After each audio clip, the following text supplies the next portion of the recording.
Selamat siang, buat para hadirin sekalian. Selamat datang juga nih, terima kasih pada mahasiswa saya nih yang bersedia hadir di sini pada hari ini. Sebelumnya saya mau perkenalan dulu. Nama saya Emi Nurmayanti. Saya adalah salah satu staf pengajar di Fakultas Ekonomi Universitas Indonesia dari Departemen Ilmu Ekonomi. Langsung aja, hari ini saya ingin menyampaikan suatu materi yang saya kasih judul mikroekonomi di sekitar kita. Sebenarnya intinya hari ini kita sebenarnya mau belajar teori sebenarnya, teori permintaan dan penawaran. Cuman rata-rata orang yang saya kenal ya, baik kolega atau bahkan mahasiswa saya pun kalau mendengar istilah teori itu kesannya jauh dari kenyataan gitu, sesuatu yang sangat susah lah gitu, akademis banget gitu. Nah, makanya saya memberi judul di sekitar kita, padahal karena pada kenyataannya teori permintaan dan penawaran ini sangat sering kita temui dalam kehidupan sehari-hari. Jadi saya di sini akan berusaha memberikan materi yang lebih aplikatif. Jadi yang kita hadapi sehari-hari, kita setiap hari bertemu supaya lebih mudah. Nah, tujuannya apa sih? Kenapa kok saya berusaha menggunakannya, cari contoh dengan cara yang sederhana? Karena banyak kolega saya ya, baik relasi maupun sesama dosen atau kenalan itu yang seringkali bertanya, ini kenapa sih ada kejadian ini, kenapa sih ada kejadian ini. Nah, saya ingin mencoba menjelaskan dengan cara yang sederhana. Jadi memang ini materinya masih bersifat pengantar ya. Jadi karena pengantar memang tujuannya supaya orang kenal dulu apa sih mikroekonomi, apa sih teori permintaan dan penawaran gitu. Jadi memang kita belum belajar permintaan dan penawaran secara detail ya, secara rinci. Karena kalau kita mau membahas secara rinci ini udah mata kuliah 1 semester sendiri. Jadi memang ini hanya pengantar saja.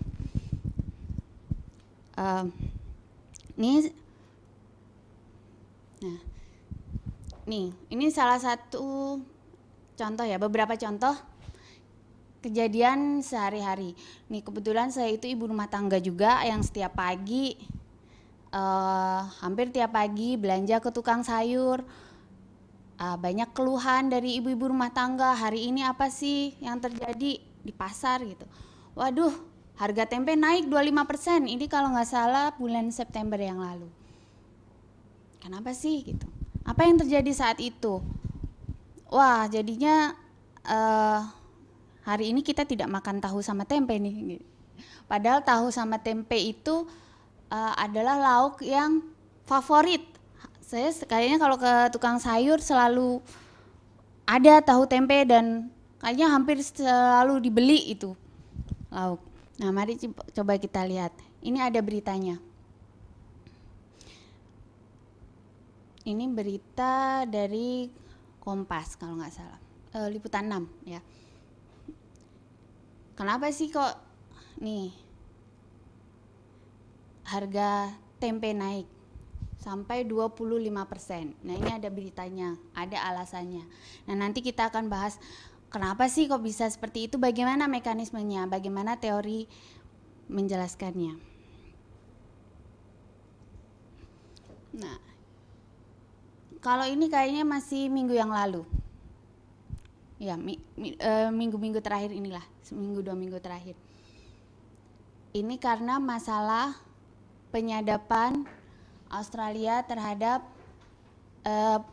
petinggi-petinggi di Indonesia. Ternyata membawa dampak di ekonomi, secara ekonomi. Nah, dampaknya apa? Nih, sepertinya harga daging sapi akan naik. Yang tadinya sekitar 100.000 per kilogram sekarang menjadi 300.000 per kilogram. Nah, bagaimana nanti kita akan menjelaskannya? Kalau ini berita lama, tetapi sepertinya selalu terjadi. Setiap kali pemerintah melakukan pengumuman, pemerintah pengumuman nanti akan ada kenaikan BBM tanggal sekian gitu. Nah, ini biasanya yang selalu terjadi. Apa yang terjadi di sini? Antrian BBM. Biasanya di pom bensin itu banyak sekali antrian kalau menjelang kenaikan harga BBM. Nah, nanti bagaimana kita menjelaskannya menggunakan perangkat yang sederhana, yaitu perangkat teori permintaan dan penawaran. Nah, pertama nanti kita akan membahas dari sisi permintaan, kemudian dari sisi penawaran. Setelah itu bagaimana interaksi antara kedua hal tersebut, bagaimana interaksi antara permintaan dan penawaran.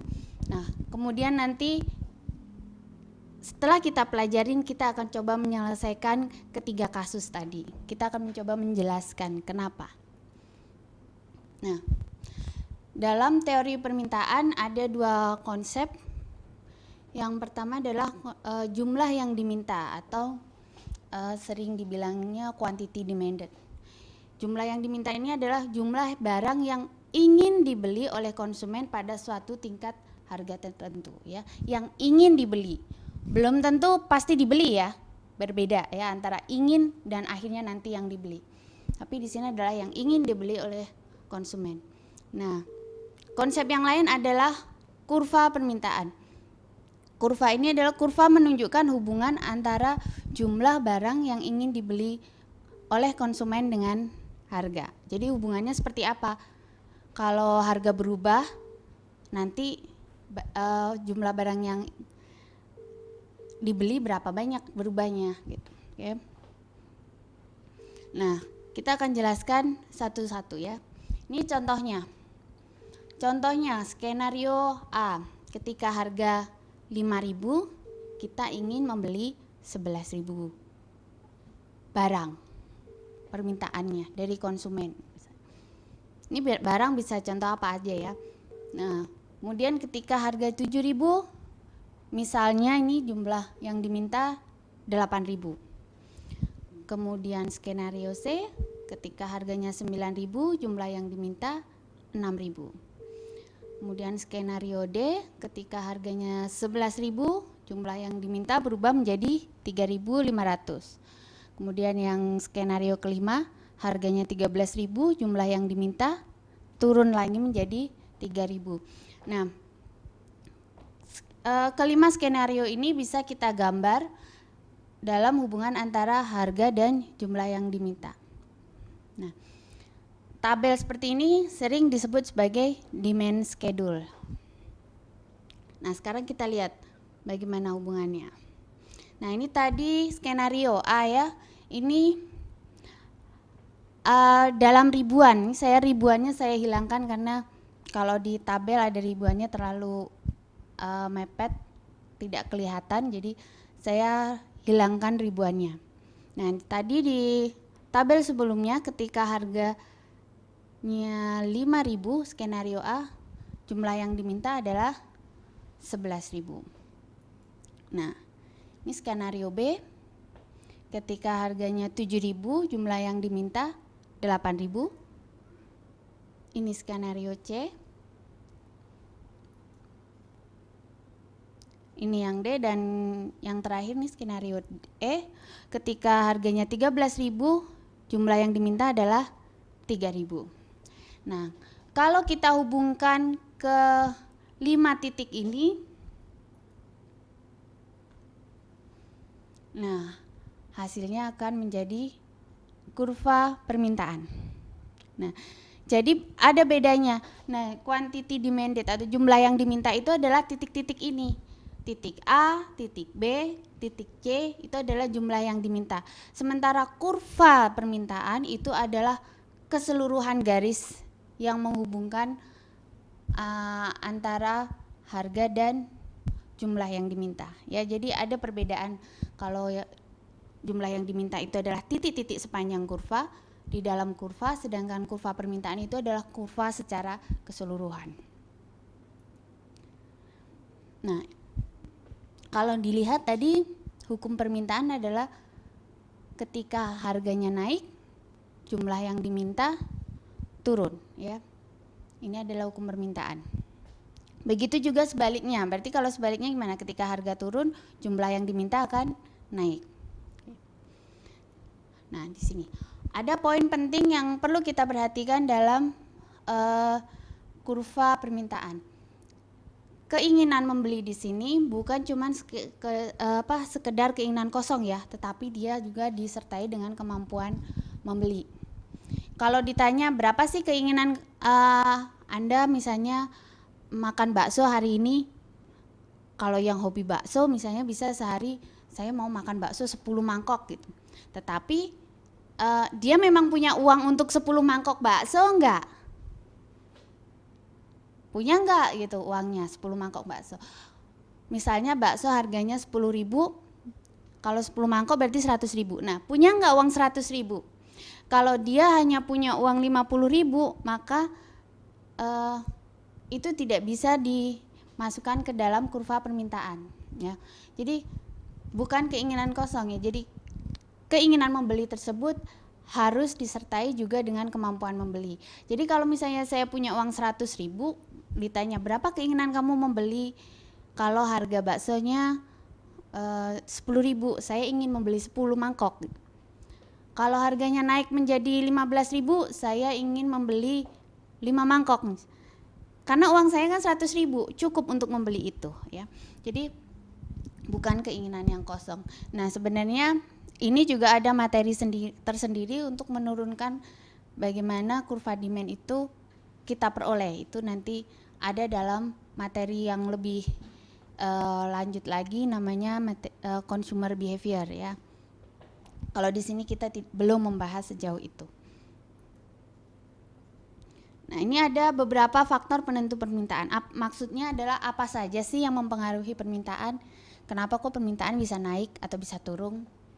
Nah, ada beberapa faktor. Nih, ada harga. Harga di sini maksudnya adalah harga barang itu sendiri ya.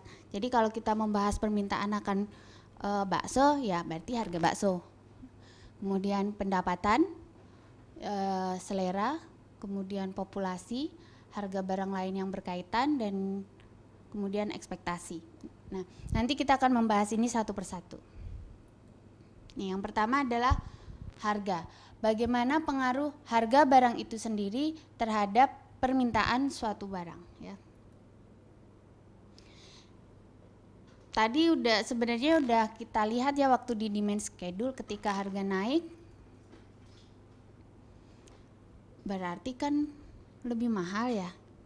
Kalau kita uangnya tetap sama, misalnya tadi kita punya uang 100.000, kalau tadinya bakso 10.000, kita bisa membeli berapa? Membeli 10. Ketika harganya naik menjadi 15.000, berarti kita hanya bisa membeli berapa? 6 ya. Kurang lebih 6. Jadi turun. Artinya apa? Ketika harga naik, hanya barang yang bisa kita beli dengan uang yang kita miliki itu menjadi lebih sedikit. Nah, tadi misalnya dari ini awalnya nih ya, tadi misalnya harganya 10.000 di P1, kemudian ini Q1 ya. Ketika terjadi kenaikan harga naik dari P1 ke P2, jumlah yang bisa dibeli menjadi turun ke Q2 ya, menjadi lebih sedikit barang yang bisa dibeli. Jadi dari titik A ke titik B. Nah, pergeseran ini disebut dengan movement along the curve. Pergeseran sepanjang kurva. Jadi kurva permintaannya sendiri tetap ya, tapi dia hanya bergeser di sepanjang kurva saja. Nah, sekarang Apa yang terjadi ketika terjadi perubahan pendapatan? Kalau kita tadi, misalnya tadi contohnya saya punya uang 100.000 terus naik menjadi 150.000, uang sakunya misalnya dinaikin nih sama orang tua ya, dari 100.000 menjadi 150.000. Kalau kita anggap harga baksonya tadi tetap aja sama 10.000, berarti kita gimana? Bisa membeli bakso dalam jumlah yang lebih banyak ya. Nah, karena uang kita semakin banyak, jadi kita bisa membeli lebih banyak. Nah, sekarang gambar grafiknya seperti apa? Gambar kurvanya. Nah, ini kurva awalnya ya. Saat pendapatannya masih 100.000. Nah, ini kurva permintaannya. Jadi kita akan membeli bakso di bakso dengan harga 10.000, tadinya uangnya 100.000, berarti membelinya hanya 10 mangkok. Nah, bagaimana saat pendapatan naik? Ketika harganya tidak berubah, berarti kan kita bisa membeli bakso dengan jumlah yang lebih banyak. Pada tingkat harga yang sama kita bisa membeli lebih banyak barang. Ya. Nah, artinya apa? Artinya kita bisa membeli lebih banyak barang pada semua tingkat harga sebenarnya. Nah, makanya kurvanya akan bergeser ke kanan ya. Pada tingkat harga yang sama kita bisa membeli lebih banyak. Nah, pergeseran ini disebut shifting the curve. Nah, seringkali nih yang suka kebalik-balik antara movement along the curve dan shifting the curve ya. Jadi kalau shifting the curve itu intinya pergeserannya adalah kurva secara keseluruhan. Kalau movement kan hanya dari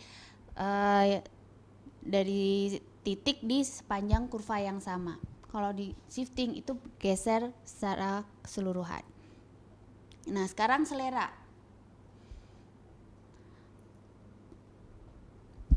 Ini contohnya nih, es krim.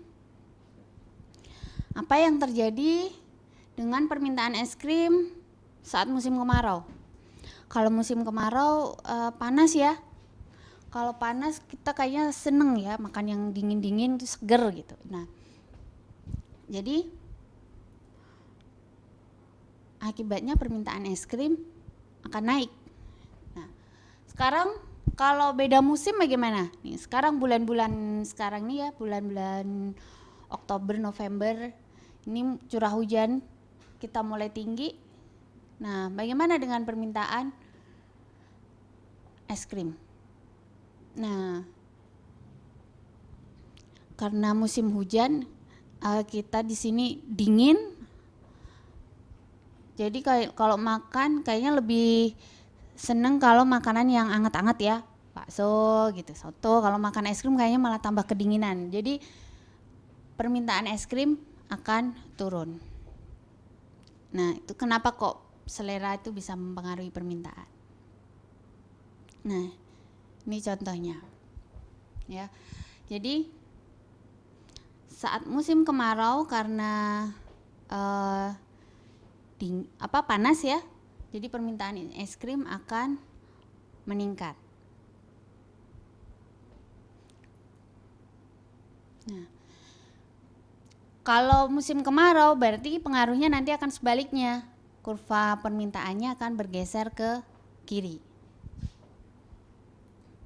Sekarang populasi. Nah, kalau populasi apa ya pengaruhnya? Nah, ketika populasi bertambah, berarti kan lebih banyak orang tuh, ya, lebih banyak orang yang bisa membeli. Kita sendiri sih sebenarnya misalnya setiap hari memang membeli bakso 5 mangkok ya 5 mangkok saja, tapi ketika kita ngajak teman-teman kita misalnya untuk main ke rumah, akhirnya hari itu kita membeli banyak bakso, bisa jadi kita pesan 1 gerobak ya. Nah, jadi ketika populasi bertambah maka lebih banyak pembeli dan lebih banyak barang yang akhirnya dibeli. Jadi permintaannya akan bertambah. Ini makanya kalau pedagang itu selalu nyari yang kira-kira apa? Tempat, lokasi-lokasi yang penduduknya banyak kalau mau jualan, ya. Soalnya dia pengen permintaannya naik. Dia pengen beli barangnya lebih banyak dibeli. Nah, ini efeknya juga sama, dia akan shifting ke kanan ketika ada penambahan jumlah penduduk. Nah, sekarang harga barang lain yang berkaitan. Ini ada dua barang ya. Ada barang komplementer dan barang substitusi. Nah, barang komplementer itu apa sih? Barang komplementer itu adalah barang yang saling melengkapi. Kira-kira contohnya apa ya? Misalnya komputer dengan segala aksesorisnya ya, atau misalnya kita yang tiap sehari-hari itu misalnya HP dengan aksesoris ya, terutama ABG itu seneng banget yang namanya HP dan aksesoris, itu seneng banget ya. Kemudian apalagi gadget itu biasanya juga banyak ya yang ada aksesorisnya. Nah, atau mobil dengan spare partnya. Nah, itu saling melengkapi. Mobil nggak ada spare partnya nggak bisa jalan. Spare part nggak ada mobil juga nggak ada gunanya. Nah, mereka saling melengkapi. Nah, kemudian barang substitusi. Barang substitusi itu apa sih? Ya, barang substitusi itu adalah barang yang saling menggantikan. Jadi kalau tidak ada barang yang satu, barang yang lain digunakan nggak apa-apa. Kalau tidak ada nasi ya kita bisa makan jagung. Tidak ada itu kita bisa makan ubi. Ya, itu yang dimaksud dengan barang substitusi. Nah, sekarang efeknya gimana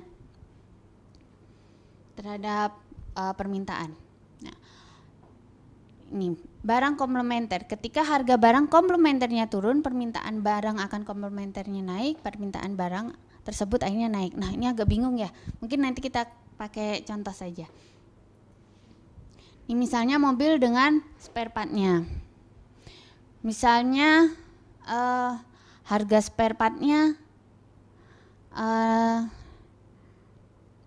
naik. Kalau harga spare partnya naik, berarti apa yang terjadi? Kalau harga spare partnya naik, berarti ya membeli spare partnya hanya bisa sedikit ya. Karena hanya bisa membeli spare partnya sedikit, gimana dong mobilnya kalau nggak ada spare partnya? Ya.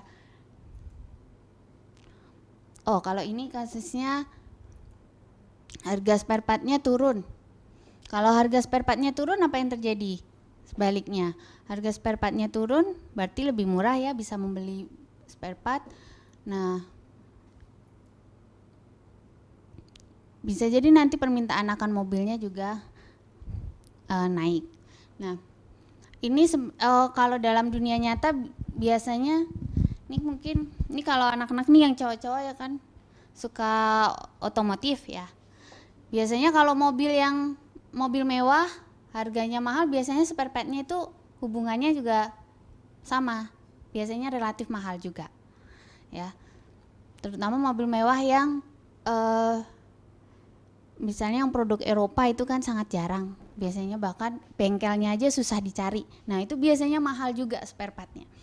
Nah, tapi kalau mobil yang umum misalnya yang sekarang mobil murah itu biasanya spare partnya juga relatif murah gitu, karena kita juga nggak akan mau beli ya kalau misalnya mobilnya murah tapi spare partnya mahal, ngapain juga ya gitu. Nah, jadi biasanya itu sejalan. Kalau biasanya barang yang mahal biasanya aksesorisnya juga mahal.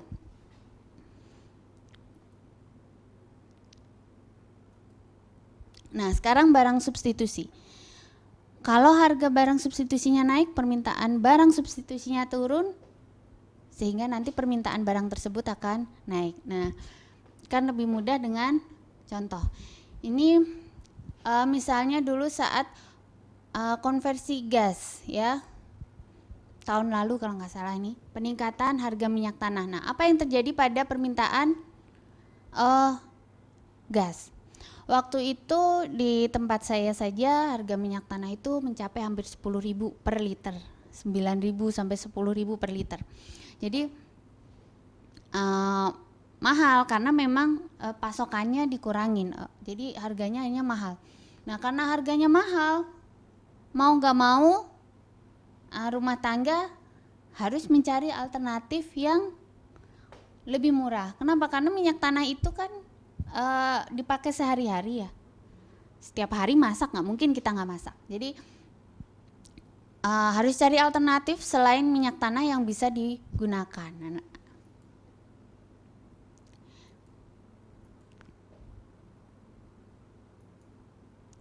Jadi permintaan gas jadi naik ya. Karena minyak tanah dan gas LPG itu saling substitusi, saling menggantikan. Oke. Nah sekarang ekspektasi. Ekspektasi itu apa sih? Ekspektasi itu adalah harapan akan suatu kejadian di masa datang. Kejadiannya bisa apa aja? Harapan bahwa harganya akan naik, atau harapan bahwa harganya akan turun, atau harapan bahwa nanti barang itu akan ditarik dan tidak ada lagi. Nah, ini contoh, salah satu contohnya. Ketika kita berekspektasi bahwa harga akan turun, maka permintaan saat ini akan turun. Kenapa? Karena kita menunda. Bulan depan harganya akan turun, jadi mendingan saat ini kita jangan beli dulu, kita tunggu. Nah, ini terutama nih contohnya, ini terutama nih cewek-cewek nih, biasanya ini akhir tahun nih, sebentar lagi bulan-bulan Desember, atau kalau Jakarta itu biasanya waktu ulang tahun Jakarta ya, bulan Juni Juli itu biasanya sering ada great sale. Ya, jadi mall-mall itu mengadakan great sale, jadi diskon harga yang besar-besaran, bahkan ada yang sampai 70% diskonnya. Nah, karena kita tahu nih bulan Desember nanti misalnya mau tahun baru kan ada great sale. Jadi sekarang kita jangan beli dulu, kita tunda. Tadinya kita sebenarnya ingin membeli, tapi wah ternyata ada great sale 2 bulan lagi, kita sabar saja deh, nanti biar dapat harga yang lebih murah. Nah ini misalnya mau beli baju-baju, nah jadi permintaannya akhirnya turun, permintaan saat ini, karena permintaannya akan pindah ke 2 bulan lagi. 2 bulan lagi permintaannya akan naik. Tapi untuk saat ini karena kita ekspektasi bahwa bulan depan akan turun harganya, jadi saat ini permintaannya turun. Oke. Itu tadi dari sisi permintaan, dari sisi konsumen. Nah, sekarang bagaimana dari sisi produsen, penawaran? Sama juga dari sisi konsumen, dari sisi produsen itu juga ada yang 2 konsep dalam penawaran, yaitu jumlah yang ditawarkan, jumlah barang yang ingin dibeli dan dapat dijual oleh produsen pada tingkat harga tertentu. Jadi sebenarnya konsepnya juga sama dengan yang permintaan tadi, bahwa dia ingin menjual, tetapi dia juga bisa memang menjual. Dia memang punya stoknya, memang dia punya barangnya yang bisa dia jual. Bukan cuman keinginan menjual saja. Nah, jumlah yang ingin dijual pada tingkat harga tertentu. Nah, kalau kurva penawaran, kurva yang menunjukkan hubungannya seperti apa antara jumlah barang yang ingin dijual dengan harga outputnya ya, harga barang tersebut. Nah, ini contohnya beberapa skenario. Kalau harganya 5.000, misalnya nih ada penjual bakso nih, harganya kalau dia harganya 5.000 satu mangkok, dia menjualnya hanya 500 saja deh. Tapi kalau harganya 6.000, wah berarti per mangkoknya jadi lebih mahal nih. Dari sisi produsen dia akan menawarkan lebih banyak, jadi 600. Kalau harganya naik lagi, dia akan menambah jumlah barang yang dia jual. Kalau harganya naik lagi menjadi 10.000, dia akhirnya akan menjual 1.000 mangkok, karena berarti keuntungan dia akan bisa lebih besar. Nah, ini disebut dengan supply schedule. Nah, dari supply schedule tadi bisa kita gambar dalam grafik. Nih. Skenario A, saat harganya 5.000, pedagang tersebut akan menjual 500. Saat 6.000 harganya, dia akan menjual 600 mangkok. Saat harganya 7.000, dia menjual sebanyak 700. Dan saat harganya 10.000, dia akan menjual sebanyak 1.000 mangkok. Nah, ini kalau kita gambar, kita hubungkan titik-titik tersebut dari titik A, B, C, D, dan E, maka akan menjadi kurva penawaran. Nah, hukum penawarannya adalah ketika jumlah yang ditawarkan akan naik saat terjadi kenaikan harga.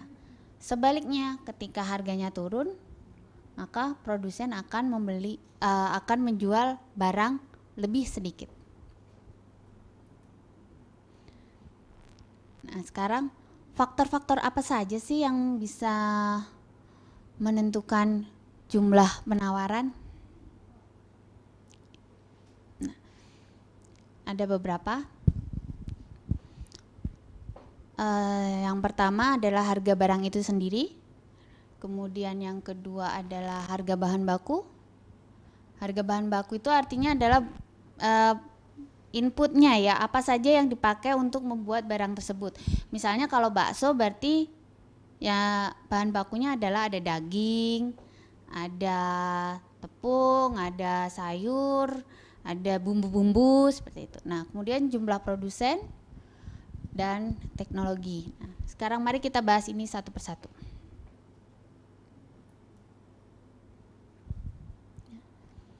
Harga barang itu sendiri. Saat harga naik, kemungkinan untuk memperoleh keuntungan akan menjadi lebih besar karena produsen itu ingin agar kalau dia jualan kan pasti inginnya untung. Jadi ketika dia mempunyai kemungkinan akan memperoleh untung yang lebih besar, maka dia akan menjual barang yang lebih banyak.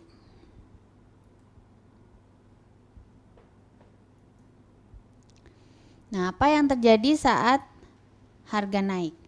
Harga naik dari P1 ke P2 misalnya. Nah, tadi sesuai dengan hukum penawaran ya, ketika harganya naik dari P1 ke P2, maka jumlah yang ditawarkan, jumlah barang yang dijual akan naik menjadi dari Q1 ke Q2. Nah, pergeseran ini juga disebut dengan movement along the curve. Jadi pergeseran di sepanjang kurva. Nah, sekarang harga bahan baku. Bagaimana harga bahan baku dapat mempengaruhi penawaran dari suatu barang?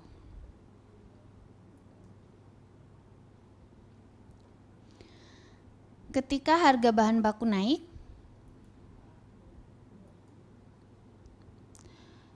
artinya biaya untuk memproduksi outputnya kan menjadi lebih mahal. Misalnya tadi bakso, ketika harga dagingnya naik nih beberapa waktu lalu, pernah harga daging tiba-tiba naik. Nah, berarti untuk membuat satu bakso menjadi lebih mahal. Karena lebih mahal, maka dia akhirnya memproduksi baksonya dia kurangin. Ya, karena mahal biaya produksinya. Nah, ini sering kalau kita misalnya ketika ada harga bahan baku naik, biasanya kalau enggak harganya jadi lebih mahal ya barangnya, bisa jadi misalnya baksonya jadi naik harganya, atau kalau tidak dinaikin harganya biasanya porsinya diperkecil. Makanya kalau kita ke warung kadang-kadang loh kok porsinya jadi kecil ya. Misalnya kemarin saat harga tempe naik karena hilang tiba-tiba jadi harga tempe naik. Akhirnya yang jualan yang warung tuh nasi tempenya dipotong jadi kecil-kecil. Ya. Karena harga bahan bakunya jadi naik karena dia mau jualan tempe kalau dia mau naikin harga nanti pembelinya ngeluh, komplain. Jadi akhirnya dia tidak mengurangi harga tetapi dia kurangin jumlahnya. Nah, ya. Jadi pada tingkat harga yang sama dia akan mengurangi jumlah barang yang dia jual.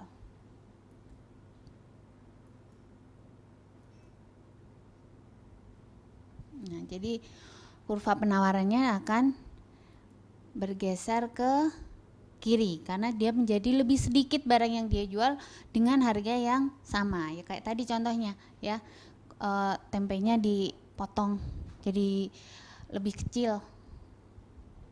Harga jualnya sih dia tetap sama. Nah, pergeseran seluruh kurva disebut dengan shifting the curve.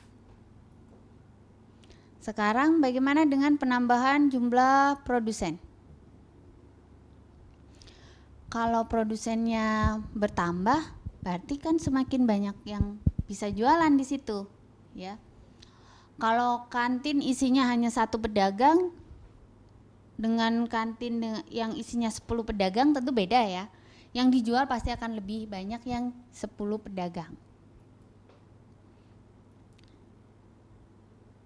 Nah, jadi saat jumlah produsen bertambah pada tingkat harga yang sama,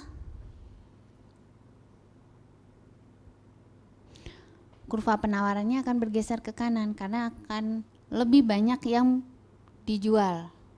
Karena yang jualan lebih banyak juga gitu. Nah, sekarang kemajuan teknologi. Kenapa kok kemajuan teknologi ini mempengaruhi penawaran?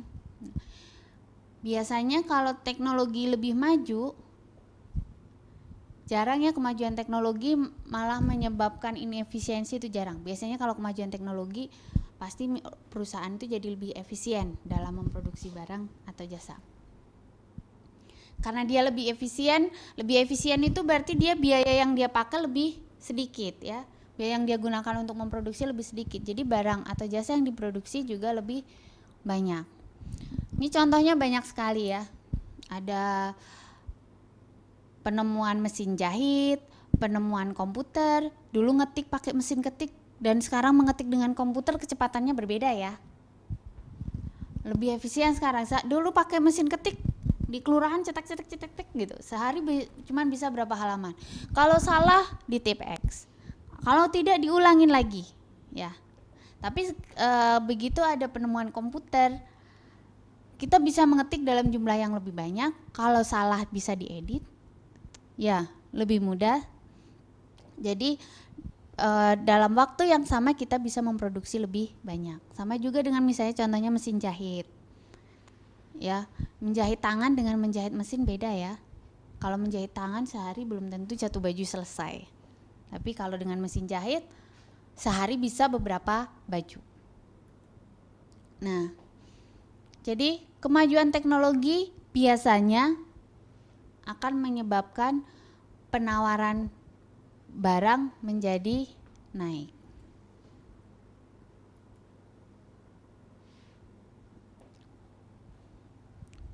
Pada tingkat harga yang sama. Nah, kita udah belajar tadi tentang permintaan, faktor-faktor apa saja mempengaruhinya, kemudian penawaran juga sudah. Nah, sekarang bagaimana keseimbangannya?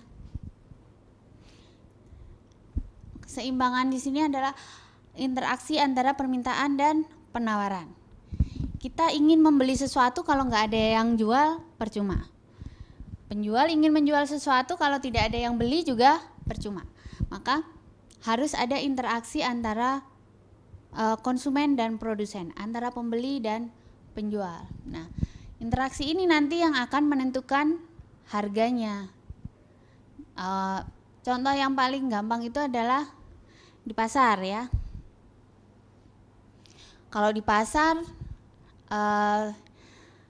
karena saya kadang-kadang ke pasar tradisional juga, pasti tuh tawar menawar. Ya, harganya segini tuh, kurangin dong, tambahin, kurangin, tambahin, itu antara penjual dan pembeli. Nah, nanti akhirnya kesepakatan itulah yang akan menjadi harga keseimbangan. Itu adalah pasar tradisional. Nah, sebenarnya pasar tempat bertemunya pembeli dan penjual itu tidak harus bertemu secara fisik ya. Kalau sekarang udah teknologi maju, kita bisa bertemu antara penjual dan pembeli di internet ya. Jual beli online sudah banyak. Terus kita bisa membeli dari negara lain, kita bisa membeli dari pulau lain ya. Bisa dengan mudah. Jadi, tapi intinya adalah pertemuan antara pembeli dan penjual. Jadi interaksi antara permintaan dan penawaran itulah nanti yang akan menentukan harga. Nah, ini interaksinya. Jadi kita gabungin nih kurva permintaan dan kurva penawaran.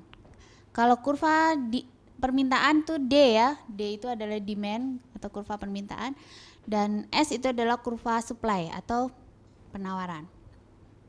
Nah, nanti lewat tawar menawar ya kalau di pasar tradisional atau pasar yang online nanti akan ketemu harga ya, yaitu di E biasanya disimbolkan karena E itu melambangkan equilibrium. Oke. Nah, sekarang apa yang terjadi ketika tidak seimbang pasarnya?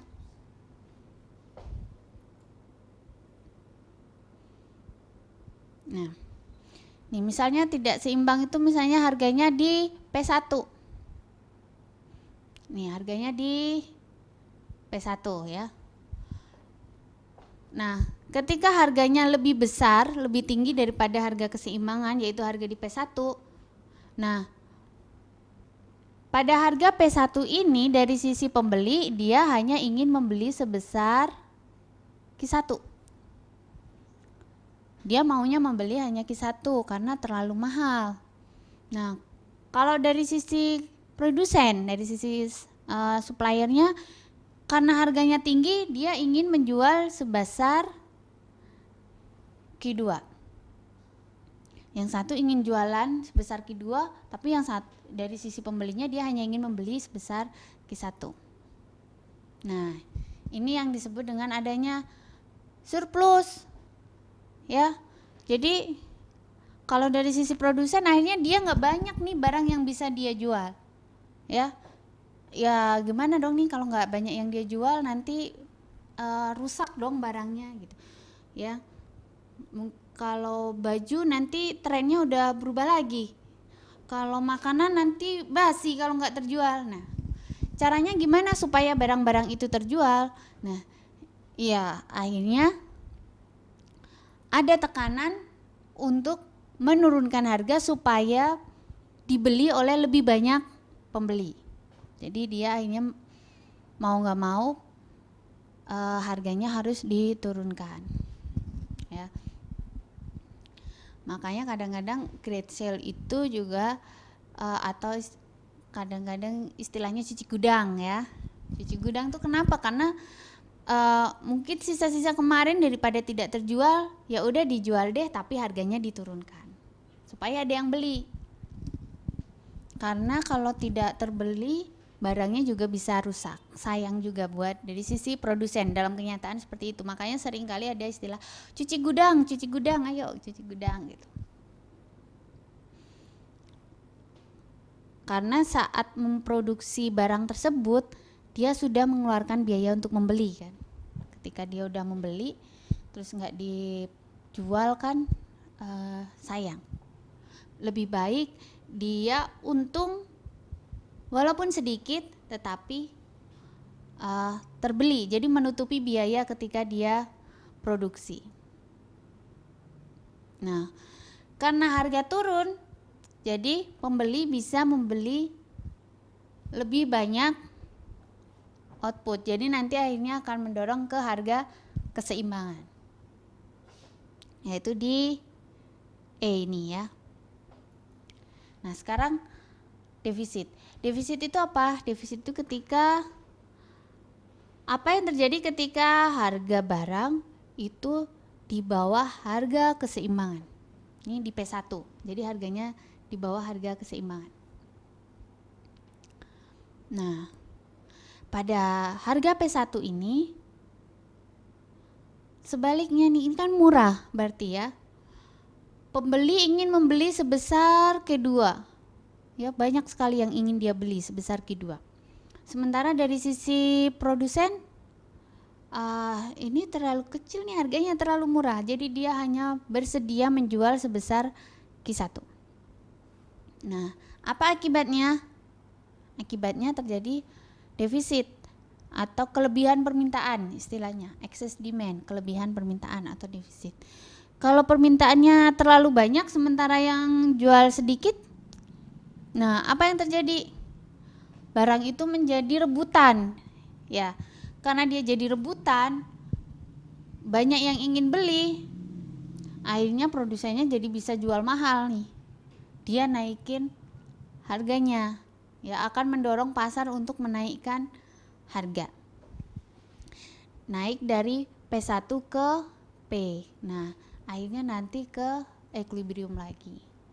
Nah, itulah kenapa ada interaksi antara permintaan dan supply menentukan harga keseimbangan.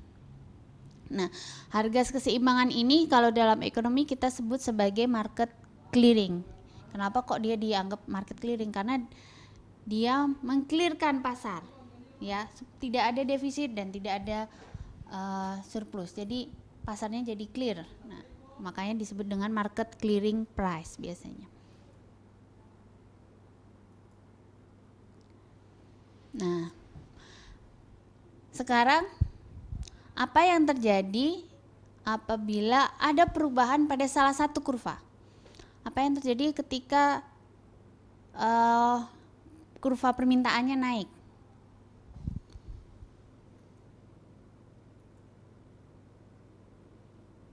Nah, geser nih. Kurva permintaan naik tadi penyebabnya bisa banyak ya. Misalnya selera, peningkatan pendapatan, terus apa lagi tadi? Populasi, ekspektasi, nah bisa banyak ya penyebab dari pergeseran kurva permintaan. Nah, karena ada penambahan permintaan sementara kurva penawarannya dia tidak berubah, nah nanti akan mendorong produsen menambah jumlah outputnya. Kan permintaannya tambah banyak, jadi dia akhirnya akan menambah jumlah outputnya dan dia juga bisa menambah harga jualnya. Jadi dengan harga jual yang lebih tinggi dan outputnya juga lebih tinggi. Jadi kenaikan permintaan nanti akan ada defisit. Ketika ada defisit atau kelebihan permintaan, maka harga dan kuantitas keseimbangan akan mengalami kenaikan, ya. Kalau di contoh ini tadi dari E ke E2 sini. Naik. Nah, sekarang kalau dari sisi penawaran, apa yang terjadi ketika terjadi kenaikan harga bahan baku misalnya? Kalau tadi saya contohkan kalau jualan bakso, misalnya contohnya adalah saat harga daging naik. Ketika harga daging naik, apa yang terjadi? Kurva penawarannya tadi geser ke kiri, ya, karena dia akan memproduksi output yang lebih sedikit. Nah, apa akibatnya? Akibatnya nanti harganya akan naik dan jumlah output yang dijual kan memang dikurangin ya oleh produsen. Dia mengurangi jumlah outputnya dari Q ke Q1. Nah, pada saat dikurangin ini ada excess demand akan mendorong harga naik ke atas. Jadi di E2. Nah, ini kesimpulannya, ketika penawaran turun akan terjadi defisit atau kelebihan permintaan. Sehingga harga keseimbangan mengalami kenaikan sementara kuantitasnya turun. Nah, ini kita akan kembali ke artikel yang tadi. Ya, kenaikan harga tempe. Nah, sekarang kita kan sudah belajar ya tentang permintaan, apa saja faktor-faktor yang mempengaruhinya, kemudian penawaran, apa saja faktor-faktor yang mempengaruhinya, kemudian bagaimana interaksi antara permintaan dan penawaran. Nah, sekarang bagaimana teori yang sederhana tersebut bisa menjelaskan apa yang terjadi di sini. Harga tempe naik. Kenapa ya ini harga tempenya naik? Karena harga kedelai di pasaran naik. Yang tadinya berapa ini? Ini mahalnya harga kedelai. Karena kedelainya kita sebagian besar masih impor ya untuk produksi tempe. Jadi ketika harga kedelainya naik, akibatnya harga tempenya naik. Dan akhirnya berapa nih? 15.000 pengrajin tempe gulung tikar. Oke, mari, bagaimana kita menjelaskan ini? Nah, pertama dari artikel itu kita bisa tahu sebenarnya penyebabnya apa sih kenaikan harga tempe. Nah, penyebabnya adalah, kalau tadi kita baca di artikel, penyebabnya adalah kenaikan harga kedelai. Berarti kalau dari apa yang kita pelajari tadi, itu adalah kenaikan harga bahan baku. Ya. Karena harga kedelainya naik, berarti untuk memproduksi satu kotak tempe harganya menjadi lebih mahal. Karena menjadi lebih mahal, akhirnya produsennya mengurangi produksi tempenya, ya. Jadi bergeser ke kiri. Nah, karena dia kurangin produksi tempenya, artinya ada excess saat harga belum naik kan ada excess demand di sini, ada kelebihan permintaan ya, ada defisit. Jadi akhirnya karena permintaannya besar sementara produksinya cuma sedikit karena dikurangin, jadi akan mendorong harga tempe untuk naik. Jadi harga keseimbangannya berubah dari E ke E2. Harganya menjadi P1 dengan jumlah output menjadi Q1. Dan ternyata akibatnya tidak cuman jumlahnya turun ya. Ternyata akibatnya juga banyak pengrajin tempe yang tidak bisa menutupi biaya produksinya, jadi akhirnya harus keluar. Jadi selain karena kenaikan harga bahan baku, juga penurunan jumlah produsen. Ya. Akibatnya harga naik. Itu tadi kita bagaimana menjelaskan fenomena kenaikan harga tempe. Nah sekarang kenaikan harga daging sapi. Ini sedang heboh ya beberapa minggu terakhir nih. Nah karena hubungan diplomasinya Australia dan Indonesia sedang memburuk, nah maka ternyata berefek di sini. Nah kita lihat dulu beritanya. Apa sih, nanti kita cari penyebabnya apa?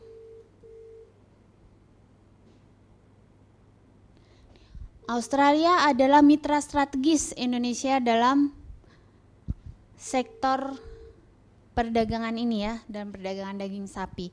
Artinya sebenarnya di Australia merupakan salah satu supplier untuk daging sapi bagi Indonesia, ya. Jadi ketika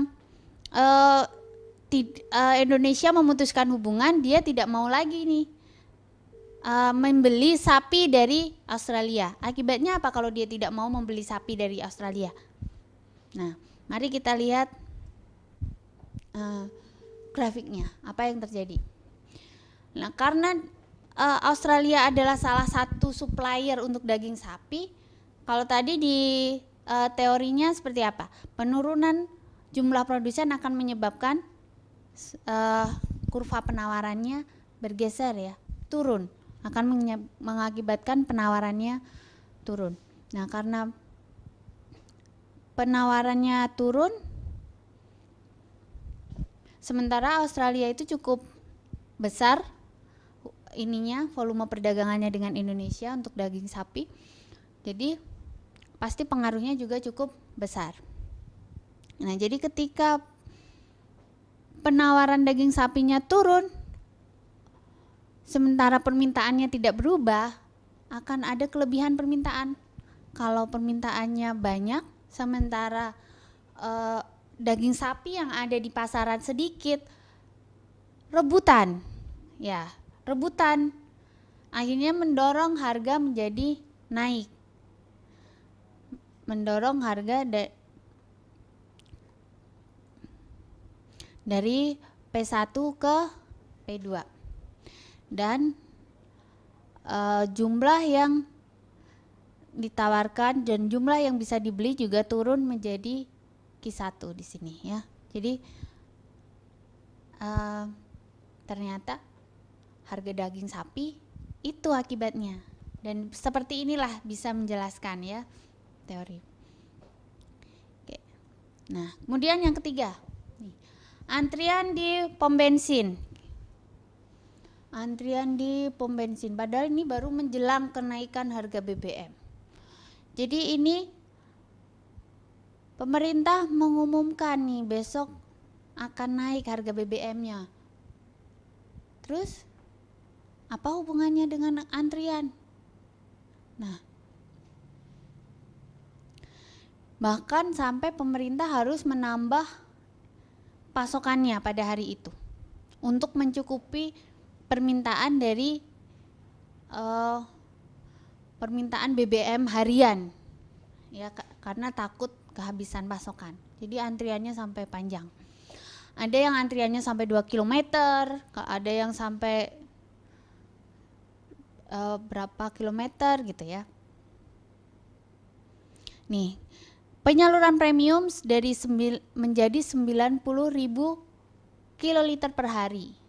Jadi naik ya, naiknya di atas 10% kenaikan permintaannya, jumlah yang dibeli. Oke, kalau dengan alat analisa permintaan dan penawaran, apa yang terjadi? Nah, sebenarnya harganya sih juga belum naik ya, tapi dia tahu besok akan naik. Jadi dia punya ekspektasi harganya akan naik. Jadi saya mendingan beli sekarang daripada saya beli besok. Makanya kemudian sering juga terjadi ketika harga BBM mau naik itu orang beli BBM, dia stok, dia beli lagi, dia stok lagi, dia beli lagi, dia stok lagi. Bahkan ada yang sampai ketahuan motornya volume tangkinya diperbesar. Kenapa? Karena dia punya ekspektasi besok harganya naik. Jadi dia membeli pada hari ini sebelum harga naik. Nah, karena harga akan naik besok, jadi sekarang permintaannya akhirnya naik. Kurva permintaannya bergeser ke kanan.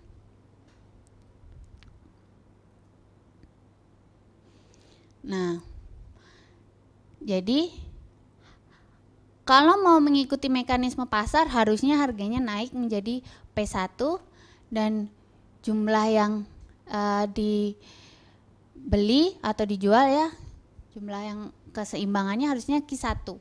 Tetapi karena harga ini kan ditetapkan oleh pemerintah ya kalau BBM. Makanya pemerintah kemudian memenuhi kelebihan permintaan tersebut dengan menambah jumlah pasokan pada hari tersebut. Ya, jadi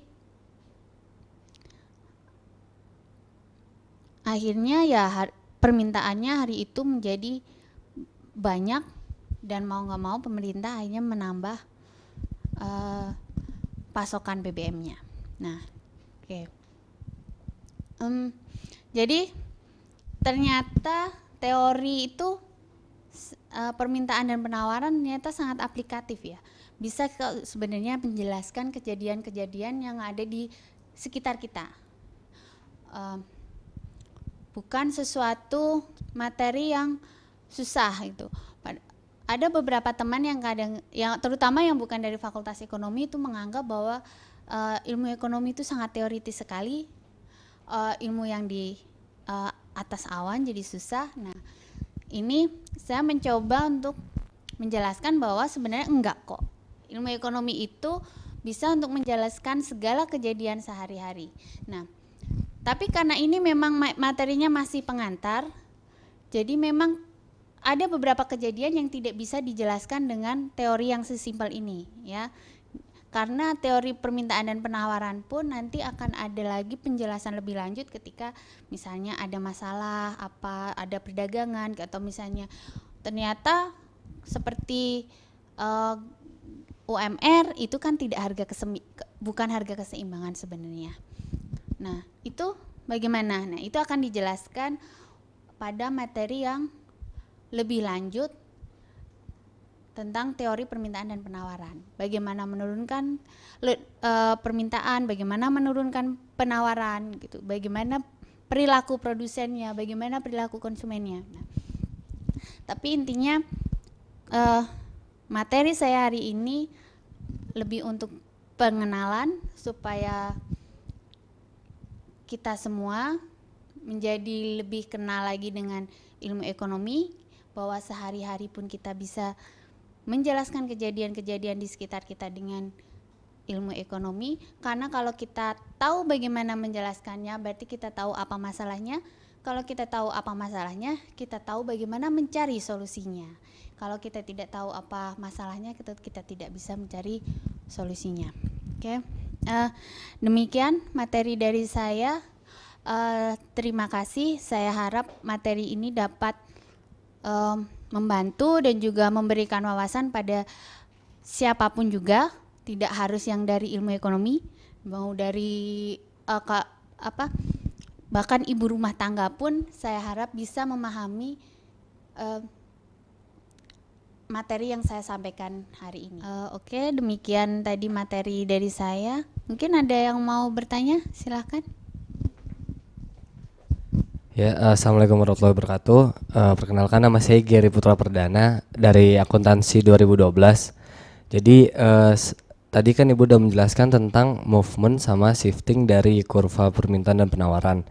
Jadi pertanyaan saya itu apa sih sebenarnya perbedaan dari movement along the curve atau pergeseran dari kurva permintaan dan penawaran sama movement dari kurvanya itu sendiri? Tadi Bu ngejelasin ada pergeseran ke kiri atau ke kanan. Itu aja pertanyaan dari saya. Wassalamualaikum warahmatullahi wabarakatuh.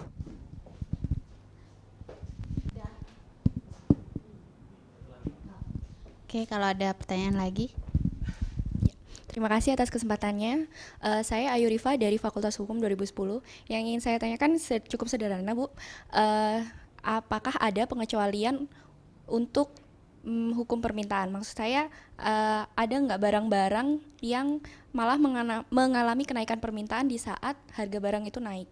Terima kasih, Bu. Ya, saya RD dari Akuntansi 2012.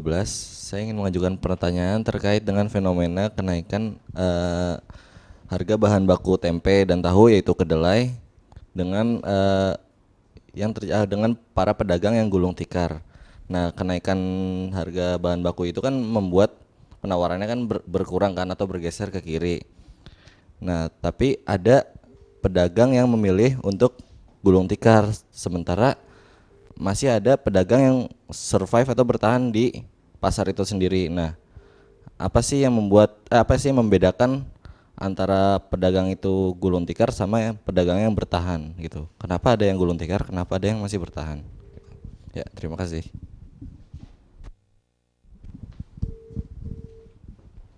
Udah semua? Ada pertanyaan lagi? Oke, kalau enggak langsung saya jawab ya, tiga-tiganya. Oke, saya jawab untuk pertanyaan dari Gary dulu ya tentang shifting dan movement.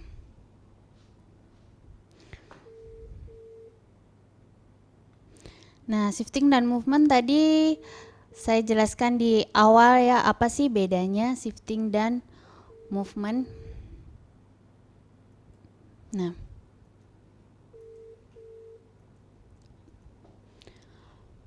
movement along the curve itu artinya dia hanya bergeser di kurva itu saja. Jadi ketika harganya naik dari P1 ke P2, ini dari P1 naik ke P2, jumlah yang ditawarkan nih, kalau ini dari sisi penawaran ya, dari sisi permintaan sebenarnya sama saja juga. Nah, ini jumlah yang ditawarkan naik. Jadi movement along the curve itu adalah kenaikan jumlah yang ditawarkan, tapi karena memang kenaikan harga barang itu sendiri. Karena kenaikan harga barang itu sendiri. Jadi ketika dia harga barang naik, produsen akan menaikkan jumlah outputnya. Misalnya kalian jualan baju, tadinya bajunya harganya 50.000, tapi ternyata tiba-tiba kemudian jadi tren, harganya akhirnya naik jadi 60.000. Akhirnya tadinya saya cuman memproduksi 100 pieces, saya tambahin produksinya menjadi 150 pieces gitu. Karena kenaikan harga barang itu sendiri kalau movement along the curve. Jadi kenapa kok namanya movement along the curve? Karena dia hanya bergeser di sepanjang kurva itu saja. Nah, sekarang satu lagi, shifting. Nah, kalau shifting ini apa bedanya dengan movement? Kalau shifting itu dia diakibatkan oleh sesuatu di luar harga barang itu sendiri, selain harga barang itu sendiri. Jadi kalau yang berubah adalah misalnya harga bahan baku, teknologi, kemudian apalagi jumlah supplier. Nah, di luar barang itu sendiri maka dia akan shifting. Jadi kurvanya itu geser semua. Artinya pada tingkat harga yang tidak berubah ya, harga yang sama, jumlah yang ditawarkan itu bisa berubah, bisa naik atau turun. Kalau di sini misalnya harga bahan bakunya naik. Ya, harga bahan bakunya naik. Harga outputnya kan tidak berubah. P itu kan harga output, ya. Karena harga outputnya tidak berubah, seperti tadi, baksonya harganya sepiring tetap 10.000. Tapi karena harga dagingnya lebih mahal, jadi dia mengurangi porsinya. Misalnya, tadinya satu bakso misalnya ada satu mangkok bakso itu misalnya ada isinya 5 besar-besar, mungkin isinya tetap 5 tetapi lebih kecil ukuran baksonya misalnya. Itu sudah dianggap sebagai mengurangi jumlah output. Jadi pada tingkat harga yang sama itu, kalaupun harga outputnya naik pun dia tetap mengurangi karena harga bahan bakunya juga naik gitu. Jadi kalau movement itu adalah pergeseran seluruh kurva, sepanjang kurva semuanya bergeser. Sementara kalau movement along the curve itu dia hanya bergeser karena kenaikan harga bahan baku itu sendiri. Nah kemudian yang kedua, apakah ada pengecualian barang tertentu? Misalnya ketika harga naik, permintaannya naik. Nah, sebenarnya ada, cuman memang jarang, tapi ada. Nah, ini tadi semua kita asumsikan sebagai barang normal. Semua rata-rata barang itu normal. Kalau barang normal itu ya ketika harganya naik, permintaannya turun. Nah itu. Nah tapi apakah ada pengecualian? Sebenarnya ada pengecualian misalnya untuk barang inferior. Misalnya salah satu contoh itu bis umum misalnya. Kalau bis umum, misalnya di Jakarta bis umumnya itu kan jelek gitu ya. Ketika harga naik, kita akhirnya nggak mau naik gitu misalnya. Ya, jadi permintaannya turun ketika harga naik. Maksud dikoreksi. Ketika harganya turun, permintaannya turun. Nah, untuk beberapa barang inferior artinya barang yang tidak disukai. Nah, sebenarnya ada contohnya namanya itu barang given misalnya, ada. Cuman itu juga sangat jarang. Itu dulu kasusnya pernah ada permintaan tepung ya kalau nggak salah. Nah, yang ditemukan oleh given itu, jadi saat harganya naik, permintaannya naik. Tetapi itu adalah kasus khusus dan sangat jarang terjadi. Kalau umumnya itu adalah rata-rata barang normal itu seperti itu. Nah, pengecualiannya paling yaitu barang inferior, barang yang tidak disukai. Kalau ada barang yang tidak disukai kan walaupun barangnya murah, kita belum tentu permintaannya naik, ya. Barang yang kualitasnya buruk misalnya. Walaupun harganya turun, belum tentu kita mau. Misalnya angkutan umum, walaupun harganya turun, kita belum tentu mau naik angkutan umum. Apalagi harganya naik, lebih belum tentu mau lagi gitu ya. Gitu. Jadi pengecualian itu adalah untuk barang-barang yang ada walaupun jarang ya, tapi ada untuk jenis barang yang inferior. Nah, kemudian tempe. Ya, pertanyaan dari Erdi ya. Pedagang gulung tikar, tapi kok sebagian ada yang survive sih? Ini kenapa kok ada yang survive, ada yang gulung tikar. Nah, ini sebenarnya pembahasan ini bisa lebih lanjut di perilaku produsen, di producer behavior. Jadi karena struktur biaya masing-masing produsen itu berbeda. Ya. Misalnya sama-sama pedagang bakso, belum tentu biayanya itu sama untuk memproduksi satu bakso yang sama. Makanya ada yang survive, ada yang tidak. Kalau yang survive itu berarti dia masih bisa menutup biayanya dia. Kalau yang tidak survive berarti ya emang udah nggak punya biaya lagi.